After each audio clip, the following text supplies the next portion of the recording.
Öz hayatımı aktarağıma yazmışam. Sen olan yerine qəret eləmişəm. Ölürüm çox böyük ehtimal ilə, həyatım olmadı bir vüsal ilə.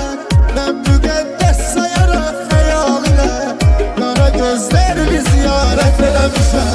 Eybi yox özünə quyu qazan mənim, düşüb bu çöllərdə azam mənim.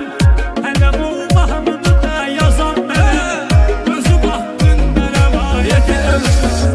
Nə bilirdim ki mən bu hissiyatı, sevgili musiqini, şeiriyyatı sən gələ